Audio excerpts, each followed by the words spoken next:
The following production is brought to you by the Talkin Buds Leafs Show.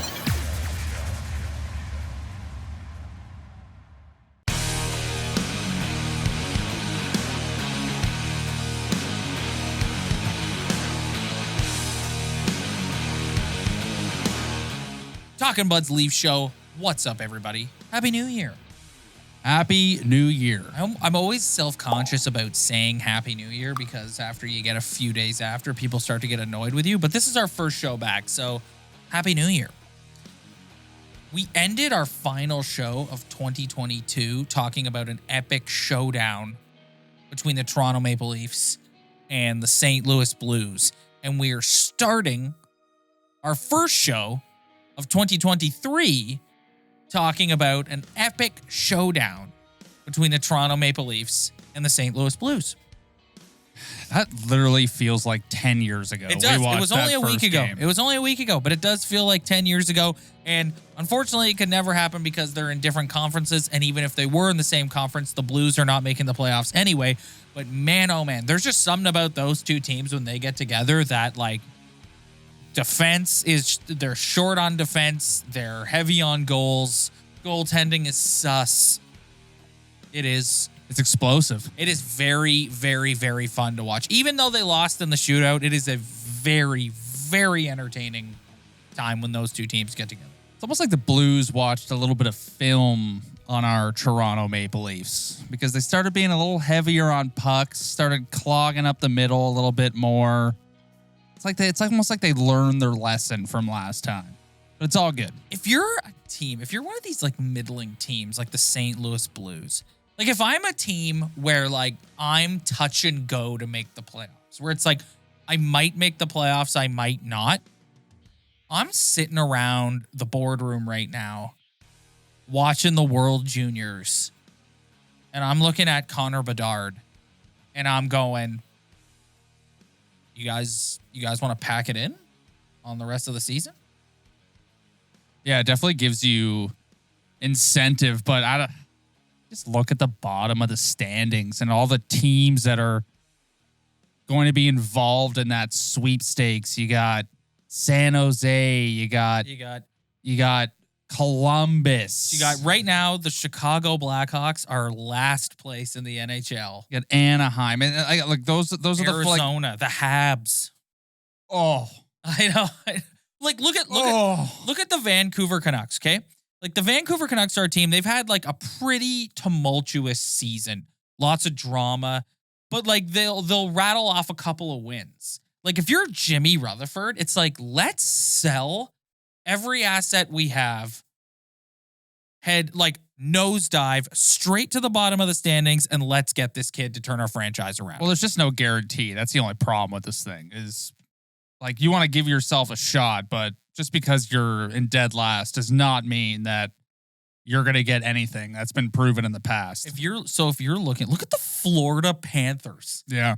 Look at like nothing against the guy. Like he's taken some unnecessary shots on Twitter, like whatever. But I thought, and I'm not saying it's his fault, but I thought the decision to hire Paul Maurice was a puzzling one. Yeah. And now look at them. They're like they're 24th overall in the NHL. Got bit by the salary cap. Yeah, they sure did. Just like every other hockey team in this league. But those teams, like all those teams make me sick.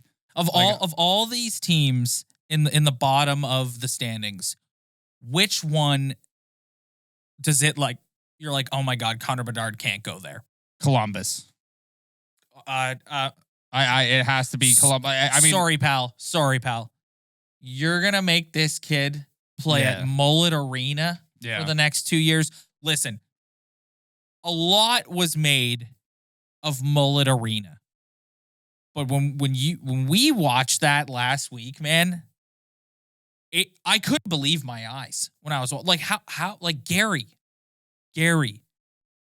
like what are we doing with this?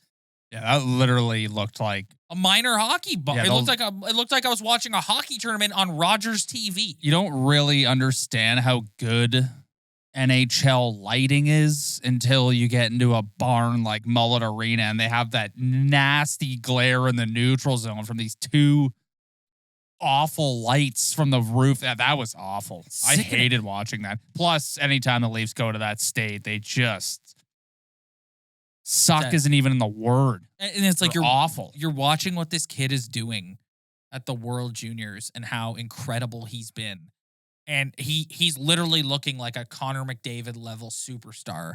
And you're going to make him play at Mullet Arena every night? Disgusting. No way. Ew. No way. All of them suck. It all sucks. I mean, the Chicago Blackhawks. The only problem with the Blackhawks is the whole controversy. The whole scandal is kind of tainted their reputation a little bit. And if you bring them up as a spot for him to go, some people get a little touchy with that subject. I think it's tainted. I think it's tainted it all.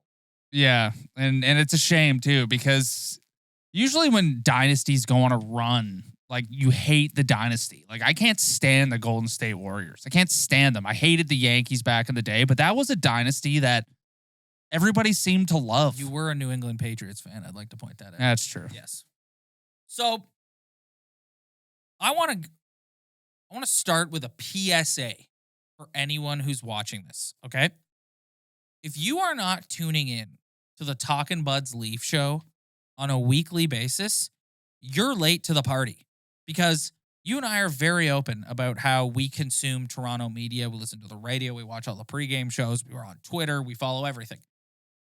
You and I were super early on 2 news topics that are making the rounds right now.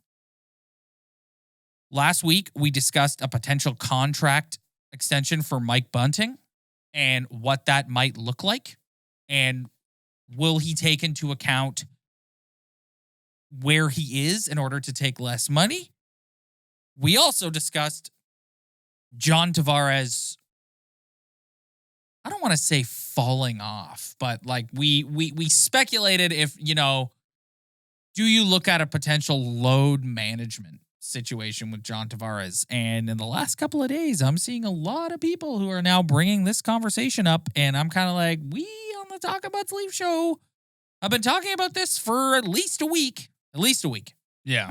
You brought it up even before we even talked about it. You've been on this for almost 2 weeks now. Well, he stole that idea from you. He's tailed right off. Yeah, he's tailed off. And you could really tell in Marner's play too. Yes. Like, it's just all of a sudden Marner kind of seems irrelevant 5-on-5. And I just think it's because Tavares has really dropped off, and this really leads into the point of getting another forward, perhaps. But I mean, we're on, like, even Gio too. Like, we're just on top of it. I'm a big proponent of getting both these guys load management, especially when you have depth. And really, like, you look at the standings, like, this team's gonna make the playoffs. They're gonna finish second or third. So it's like, what's a night giving somebody some rest? Even though the whole hockey player mentality of I'm not sitting out, but it's just, I mean, anybody who watches the games regularly can see that Johnny T is kind of tailed off. He has. Well, especially when, like, in the context of Gio, we've seen guys that they have enough defensive depth to give Gio a night off here and there. So, and you've got Rielly and Brody who are coming back from injury who need to get out there. Like, you texted me during the second St. Louis game and was like, Brody looks a little behind. It's like, yeah, the guy's been injured and he's like a step or two behind. And he switched sides again. Yes. It's like he went back to his offside, and it's just didn't look great, but whatever. It's just another regular season game. I'm not getting upset about it, but you have enough depth to make those kind of moves, especially on the D side of things. I'm not down with this hockey player. We need to be in there. It's like, come on, guys. Like, this is such. Listen, you don't want to get to the point of a Kucherov, and you don't want to get to the point of what you're seeing in the NBA, where they're taking more nights off than not. But that's such a. Come on, guys. Like, come on, a warrior. Like, it's ridiculous. I mean, it is foreign to this sport. Like, it's just a lot of things are foreign to this sport. It's a big deal if a hockey player does that. Like, it is. Like, no one really, like, Kucherov's the only example, but that wasn't even like an open no one came out and admitted that they were giving him load management. Just like he had an injury, he took the year off, and who knows, he might have needed the whole year off. But to come out and kind of say that one of our hockey players on our hockey team needs load management, that's going to be a story. Yeah, well, it's going to be a big deal. Like when Kawhi was here, that's all we talked about for a whole season. And guess what happened? And look, yeah, exactly. Look what happened. Guess what happened? Yeah, he showed up when it mattered because and maybe it did make a difference. Maybe he did have more energy. He was more fresh. He had a new perspective. Like it's just, but at the end of the day, it's a big deal in the sport to act. I don't want to say weak for a lack of a better term, but that's almost the way it's seen when you do something like that in hockey. It's you're weak almost. Like so, I don't know. I don't think it's gonna happen, but I don't see why it wouldn't at this point. Like. It's becoming a part of sport. It's happening to goalies. Like goalies are the first example of it. Like how many, like growing up, it was like Martin Brodeur is playing 65 games no matter what, maybe even 70. And I think load management has crept into the sport through the goaltending position, but it hasn't reached the forwards of the defense yet. So I think when that does happen, especially if it happens in Toronto, then it's gonna be a big deal. That's actually a fantastic transition because Ilya Samsonov, I saw a lot of people petitioning for him to get the hook against St. Louis. Keefe left him in there, and then he said after, I'm not worried about it. I feel like this is the second or third week in a row I've asked you this. Are you worried about it? I don't. I'm not worried about it right now. Like I'm not. It's like it was gonna happen. Like the numbers that guy had were unrealistic and just not true to the type of goalie he's been throughout his career. Like it's just it was bound to come down. Like the to me, like if you have a tandem and both guys are playing at the way like he's leveled back out to a 9-14 and it's just like look at the win-loss record. Like, you know, like it's he's battled when he's had to, I think it's not a stretch to say that the first little bit of the season he was playing a bit out of his mind. Like I think that's high-end Ilya Samsonov, and what you're seeing now is kind of more what he really is. And I'll give the guy credit, man.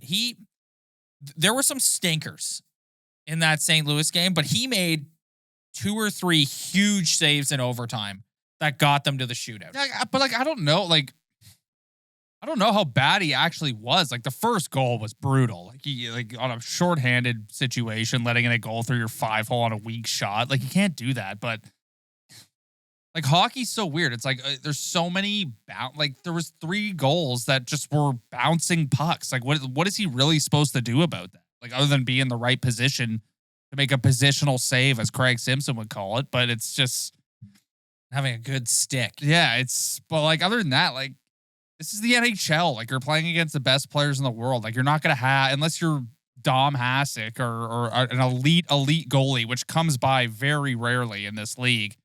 Like that you're just gonna have those type of nights. It's just not having them when it actually matters is what actually matters. And people have been talking about Murray too, and then he goes out and has a great game in Colorado. Just both guys have been healthy. Yep. There you go. Like to me, that is more important than anything. It's just give yourself the ability to take the net every single night that Sheldon Keefe calls your name. Like that's all I ask. Like I don't want to see Eric Shalgren play net anymore. Like as much as he's probably a nice young man, but like just stay healthy, be in the net, and both of them have done that over the past little while. So like to me, that's a win in itself. I also don't think they were that great defensively in front of him. And I'm going to ask you kind of a polarizing question. Do you think this team is worse defensively when Morgan Rielly's in the lineup? No, I thought if you're referring to the Blues game, I just thought the St. Louis Blues played a style of hockey that the Leafs have a hard time defending. Heavy forechecking. Heavy forechecking.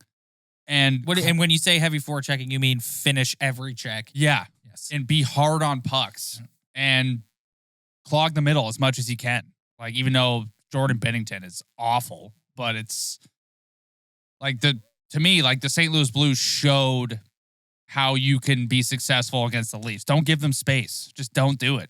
And to me, that was the whole story of that game. I know. The problem with Morgan Rielly is you're watching a play and like you're just watching the game. Things are just happening. Things are going by. St. Louis scores a goal. And then all of a sudden you just see 44's numbers on the camera skating away, being like, what did Morgan do? And then you watch the replay and like, well, why is he in the O zone when there's two guys going back? I just think, we made, and I'm not, to me, we haven't seen enough evidence since he's been back to make like a proclamation or conclusion on whether they're better or worse when he's in the lineup. But, when he was out, we made so much about, like, we had Dean on and we had McKee on. And one of the things we talked about in both of those episodes was the commitment to team defense. And I think Rielly's game is like so offense first. Like he is an offensive defenseman. He's the definition of an offensive defenseman. Yeah, he loves jumping in the play. Yeah, so I wonder, like, he needs, like, this sort of came together after he got hurt. And I think just bad timing. Yeah, it is bad. But I think Sheldon might need to do a bit of a reset here on the team defense thing. And might need to be like, okay, guys, like when we were dominating in November, early December, this is how we were playing. And like we're going out and we're giving up 6 to the St. Louis Blues, who are not a playoff team. And like we can't have that, basically. I take the way I look at it is Morgan Rielly's a better hockey player than Connor Timmins. Like, so it's just like what I've really learned this season above other seasons and after all this playoff debacles, it's just every year's a new year and I'm done overreacting to things in a regular season hockey game. Like Morgan Rielly's just come back from an injury.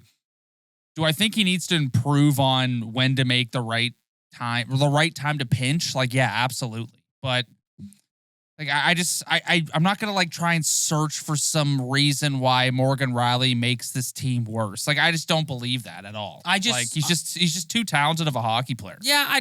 That wasn't what I was trying to do. What I was trying to say was they were playing a certain style and in Morgan Rielly as a hockey player, can he fit into that style? Yeah, but it's just one guy. Like, I know it's one guy with a lot of ice time. I think he can fit into that style. It's just ever since they've come back from their little break, they've allowed a lot more goals than they have previously to that. And that's because their goaltending isn't as good. And it's just that time, like it's time in the regular season where they're just going to give up. They're not going to have a lot of great games in a row. Like, I don't know. Like, I'm biased. I'm going to be honest. I'm biased to Morgan Rielly. I've been his biggest fan since day one, since he's been here. Like, he's like the one Leaf player that I'm like extremely loyal to. I love the guy. So I just want to see him succeed so badly. And when people say bad things about him, it makes me upset. Yeah, I don't think anyone's saying bad things about him. I think he is on the ice for a lot of goals against. Here's 2 things he needs to work on. Number 1, hit the net. Yeah. Oh my God. Yeah. When you shoot the puck, hit the net. Yes. There you go. Number 1. That's easy. Number 2, just filter your pinches a little bit more. Yes. That's it. That's all he needs to work on. Who's the ideal partner for him? Like, is it still Brody? I don't think it's Brody. No. I don't think it's Brody. I don't know. I think Liljegren? You got to try. Like, they had him on the ice with Sandin for a little bit against the Blues, but I don't know. I sometimes, like, I remember when as I played defense in hockey growing up, and the most fun I had playing defense was when you had 5D and you constantly like switched up the pair that you had. I always hated 6D. Like, I don't know what it is. It's like last night or against the Blues, they decided that they're going to go back to their old defense pairings. And it didn't really look that great, you know? Yeah, that's kind of what I was getting at. That's kind of what I was getting at by asking you this question. I don't think it's anything to do with Morgan Rielly. I just think like the situation they were in where they needed their depth to step up.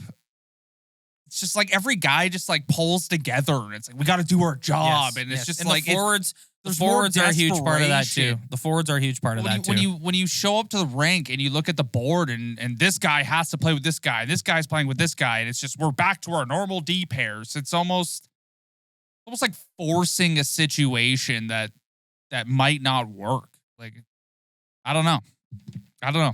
But all I know is they've given up a lot of goals lately, and they got to get back to figuring out how to let less goals in their net, whether that's goaltending or the defense pairings or the forwards coming back better. They just got to allow less goals. I'm trying to find. I was seeing earlier today that there was reports coming out of Leaf practice that William Nylander was not on the ice. So I'm trying to find out why that is. That makes me sick. Yeah. In the meantime, no, he got it. Yeah, it was just a day off. Okay. Is that a little load management? Yeah, it could be a little load management. Hey, man. A little practice load management. William Nylander dealing with illness. Yeah. Okay. All right. There's a bug going around. You see that? You always get a little. Nervous when he starts seeing that, right? Elite player, especially with the best player on their hockey team not being on the ice. Speaking of elite players, Auston Matthews, 500 points.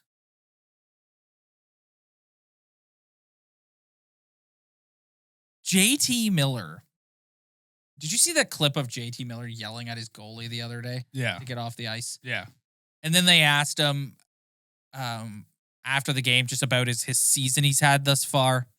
And he was really like, well, you know, I think I'm having, even though I'm not producing, I'm playing a better 200-foot game, and that's why I'm not producing as much. And he kind of said it in like a smarmy way. But I want to take that. Auston Matthews is producing, but Auston Matthews' 200-foot game is so good. Like, so good. So I'm not comparing Auston Matthews to JT Miller in any way, but I thought like that kind of applies to Matthews in that like last year, his MVP season, he was so flashy, right? He was so like, he was electric watching him. And this year, he's not as electric, but he's still producing. And man, oh man, is he elite everywhere on the ice.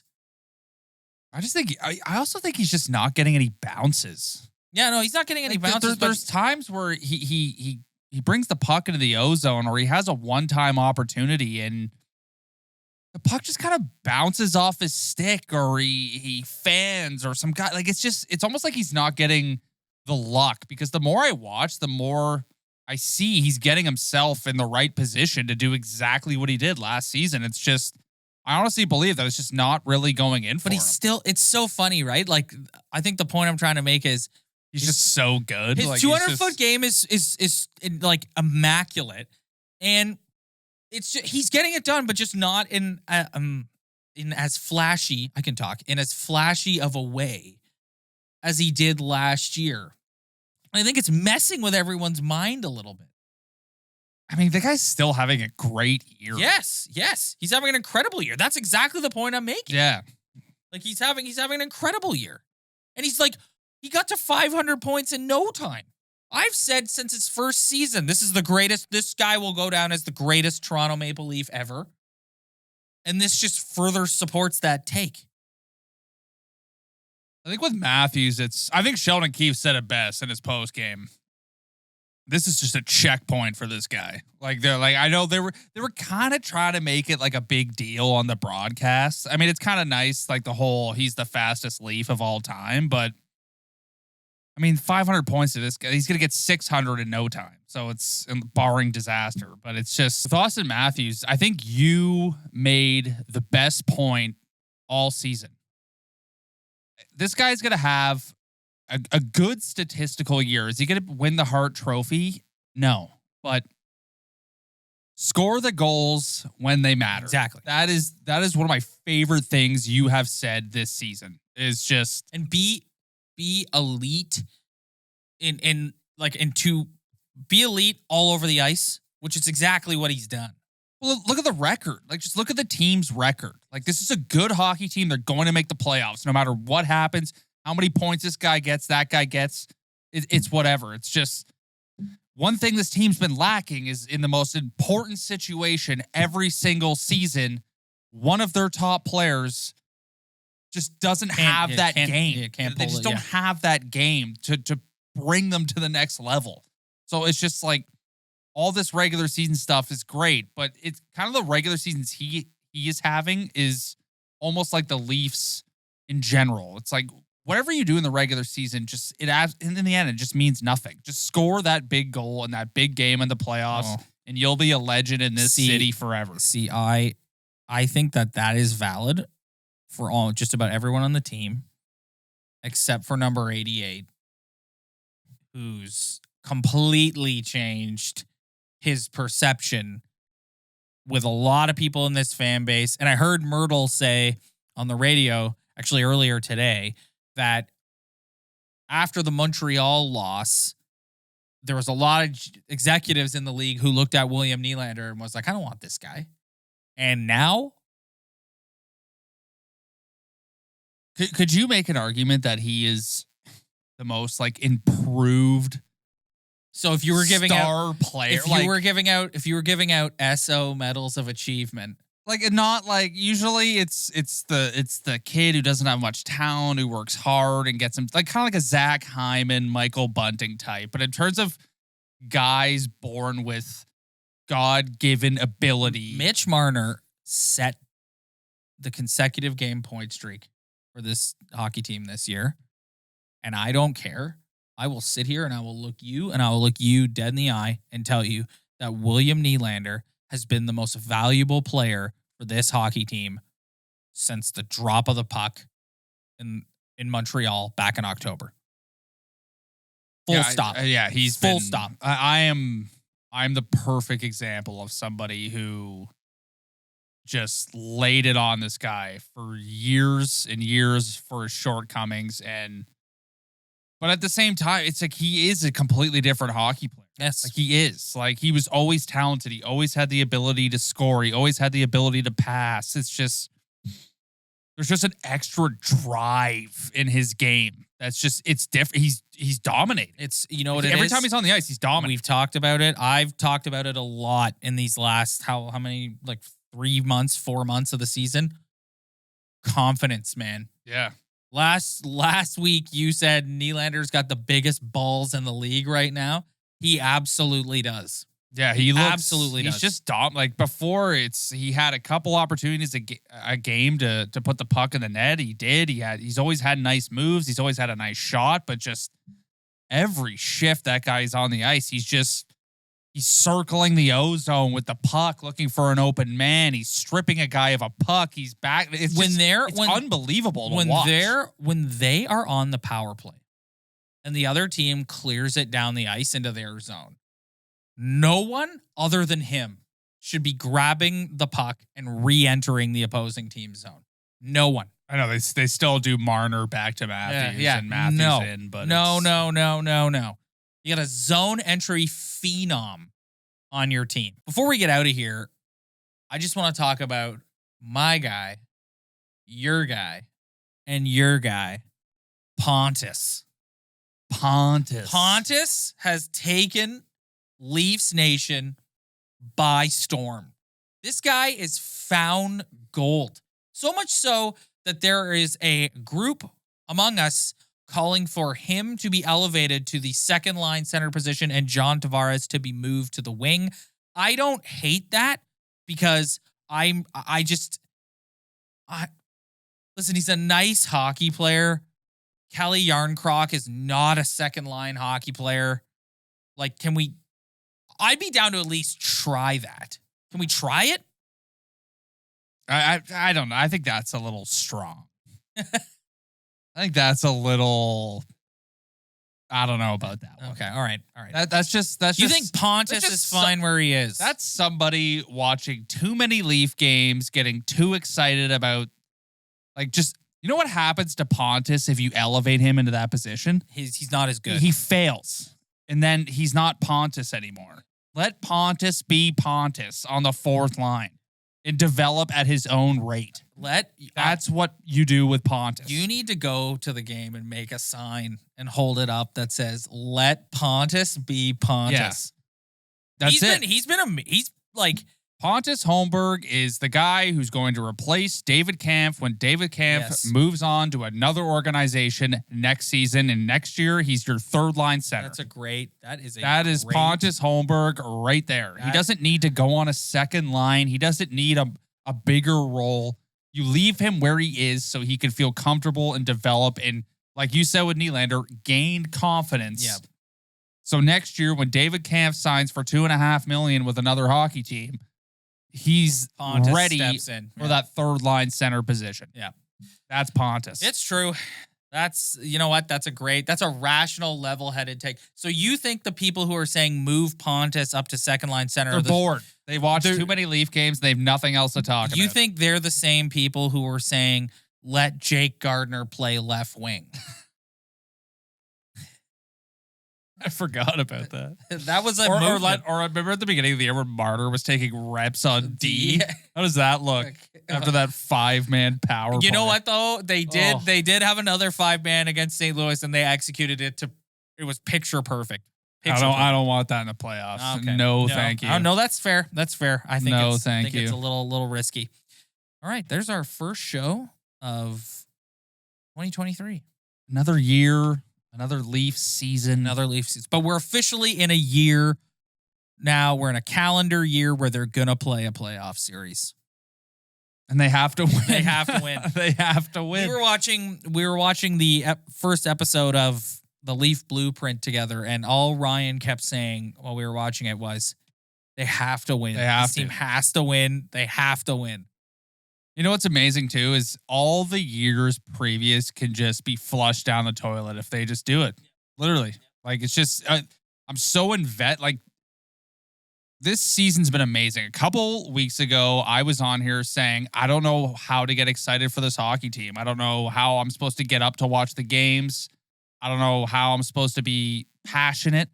And they sucked me back in with their performance this season. I think William Nylander single-handedly sucked me back in to this hockey team. And I just now, I want them to win so bad. It's not even funny. It's consuming you. I need them to win a playoff series. I want to see this group succeed so bad. I feel like they've earned it. Like, I honestly finally feel like this group has earned some success. Like that, they've really turned a corner this season. I don't care if it's the regular season. I'm someone who's dedicated the past 7 years to watching this hockey team every single day. And it's just, I sound like Mike Babcock there. And every single day. Yeah. And I need this team to be successful. I need it. It has to happen. Well, Ryan, I agree with you. They do deserve it. Part of me wants to tee off on Gary's stupid playoff format, but as a former 16-time world heavyweight champion used to say, to be the man, you got to beat the man. It's true. That's why I don't hate that first round matchup against the Tampa Bay Lightning. And that it's going to send you over the top. It is. It is. It is. We're going to get out of here, everybody. Thank you so much for checking us out. If you like what you see, hit that like and subscribe button below. Spread the word. Tell your friends. We really, really appreciate it.